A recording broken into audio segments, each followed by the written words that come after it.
तो देखो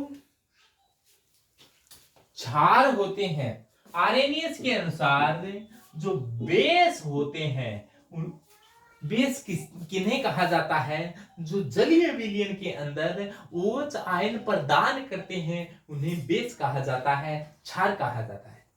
तो क्षार जलीय विलयन में OH आयन दान करते हैं तो इनके लिए पीएच से ज्ञात करेंगे। तो एक बात तो ये ध्यान रखना कि पीएच प्लस पीओएच का जोड़ क्या होता है? हमेशा 14 होता है। इसी बात को मैं ऐसे कहूं तो आप ध्यान से देखना, पीएच पीओएच का जोड़ क्या होता है? 14 होता है। यानी कि अपने ऐसे कह दें कि हाइड्रोजन आयनों की जो सांद्रता है और OH आयनों की जो सांद्रता है उनका गुणा होता है वो 10⁻⁴ होता है हमेशा। यानी कि आपने हाइड्रोजन आयनों की सांद्रता बढ़ा दी है तो OH आयनों की सांद्रता कम हो जाएगी। इनका गुणा क्या रहेगा? 10⁻⁴। उदासीन है कोई उदासीन बैठा है, कोई उदासीन है, इसका मतलब उसके अंदर 10⁻⁷ मोल प्रति लीटर हाइड्रोजन है, उतने ही क्या है 10⁻⁷ मोल प्रति लीटर OH है। तो इनका गुणा है वो 10⁻⁴ है उदासीन। तो ये सूत्र अपने काम आएंगे। तो देखो ध्यान से, कोई एग्जाम्पल लेकर अपने देखें कि मामला क्या है।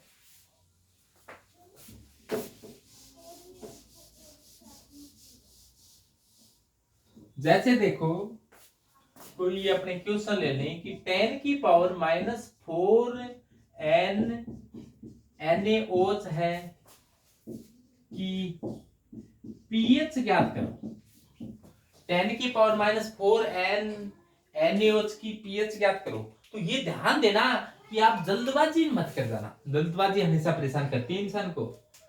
तो देखो पहले तो देखो कि ये स्ट्रोंग है, स्ट्रोंग में कोई दिक्कत नहीं कि POH ज्ञात करती हैं वो माइनस लोग OH आयन की सांद्रता होती है और यहाँ पर NaOH की सांद्रता दे रखी है, वो तो OH माइनस की सांद्रता उतनी है जितनी NaOH की होती है, क्योंकि स्ट्रोंग एसिड है, स्ट्रोंग बेस है, स्ट्रोंग बेस है वो 100% आयनाइजेशन होता है इसका। तो जितनी NaOH की सांद्रता है उतनी OH आयनों की सांद्रता होगी। तो इसकी POH ज्ञात करें तो माइनस लोग OH आयनों की सांद्रता है, OH आयनों की सांद्रता का मान दे रखा है 10⁻⁴ और देखो POH का मान कितना आ जाएगा? माइनस माइनस आगे आ जाएगा तो -4 log 10 और log 10 का मान होता है 1, माइनस माइनस का गुणा होगा तो क्या आ जाएगा? प्लस से, तो +4 × 1 तो +4 आ गया POH का मान। तो ध्यान देना ये POH का मान आया है। एग्जाम में आपसे पीएच पूछते हैं, पीएच पूछे तो यहाँ कंप्लीट हो जाएगा। फिर आप कहोगे कि हम जानते हैं कि पीएच प्लस POH का मान 14 होता है, पीएच प्लस POH का मान 14 होता है। तो पीएच ज्ञात करने के लिए 14 POH को इधर ले जाओ तो 14 माइनस क्या हो जाएगी? POH हो जाएगी। तो पीएच बराबर है 14 माइनस POH का मान कितना है? 4 है। तो अब की बार पीएच कितनी आई? 10 आई। तो अपने जानते हैं कि क्षार होता है तो उसकी पीएच 7 से ज्यादा आती है। यहाँ पर अपने 10 आई है तो अपने को पता लग रहा है कि ये बेस है, ये क्षार है। ये अतिरिक्त अणु नहीं है, इसीलिए अपने जल की सांद्रता को कोई ध्यान नहीं दिया गया, जल की सांद्रता पर अपने गौर ही नहीं की। तो देखो एक अपने क्वेश्चन और हल करते हैं और इस प्रकार के क्वेश्चन को हल कैसे किया जाता है। इसको जैसे मान लो कि आपको दे दिया गया 10⁻⁸ NaOH। अब की बार क्या है? अब की बार इस प्रकार से है कि 10⁻⁸ NaOH दे दिया गया है और आपसे कहा गया है कि पीएच ज्ञात करो। तो अब आप को पता है कि NaOH टूटेगा तो कैसे टूटेगा कि Na प्लस OH माइनस, और OH माइनस की सांद्रता उतनी होगी जितनी NaOH की सांद्रता है। तो 10⁻8n, और इसी सांद्रता के आधार पर आपने पीओएच ज्ञात कर दी, पीओएच ज्ञात कर दी तो आपकी 8 आ जाएगी, और पीएच ज्ञात करोगे तो ये आ जाएगी 8, घटाओगे 14 में से तो ये आपकी आ जाएगी 6 है। तो वो गलत होगा, क्योंकि 6 तो अपने जानते हैं एसिड की होती है। तो ये अति तनुविलीन है। जब पीएच का मान जब सांद्रता का मान 10⁻7 से भी कम हो तो उस समय जल को भी शामिल करना है। ये क्या है? अति तनुविलीन है। ये कैसा है? अति तनुविलीन है। और अति तनुविलीन के लिए पीएच ज्ञात करना हो, अति तनुविलीनों के लिए पीओएच ज्ञात करना हो तो जल को भी तोड़ना पड़ेगा। और जल कैसे टूटता है आप जानते हो, जल तो टूटता है, जल का सूत्र HOH होता है, वो H प्लस और OH माइनस में टूटता है। यहाँ से जो OH आयनों की सांद्रता होगी, H प्लस आयनों की सांद्रता भी 10⁻7 और OH आयनों की सांद्रता भी 10⁻7। तो यानी कि OH आयन NaOH से प्राप्त हो रही है 10⁻8 और जल से प्राप्त हो रही है 10⁻7। तो OH आयनों की कुल सांद्रता कितनी हो गई? यहाँ पर टोटल OH माइनस की सांद्रता कितनी है, कंसंट्रेशन कितनी हो गई? तो देखो आपने क्या किया है, OH आयनों की सांद्रता ज्ञात की है कि एक बार तो आई है, एक जगह तो है 10⁻8, एक जगह है 10⁻7, तो दोनों को जोड़ दीजिए तो वही बात हो जाएगी, फिर OH आयनों की सांद्रता हो जाएगी।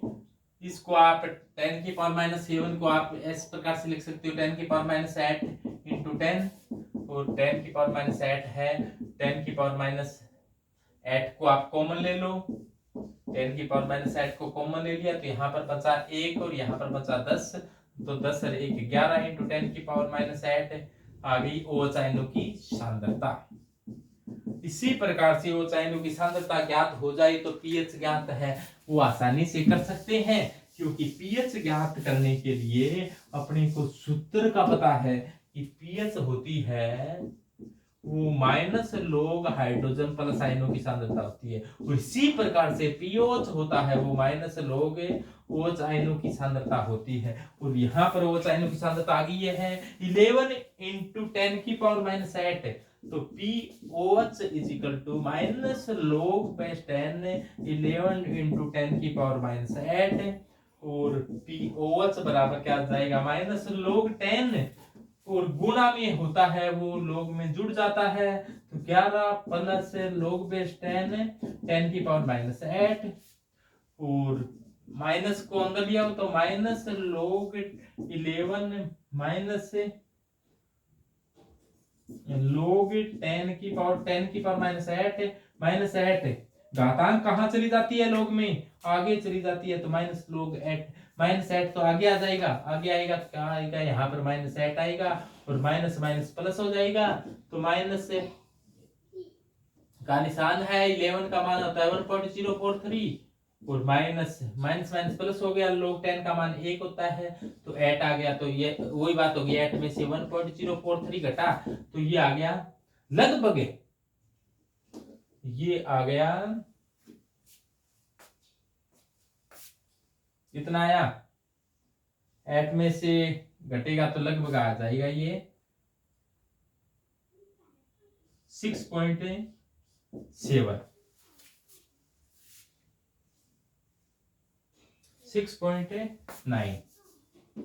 तो लगभग ये 6.9 आ गया। अब देखो ये तो पीओएच का मान आया है, अपने जानते हैं पीएच बराबर,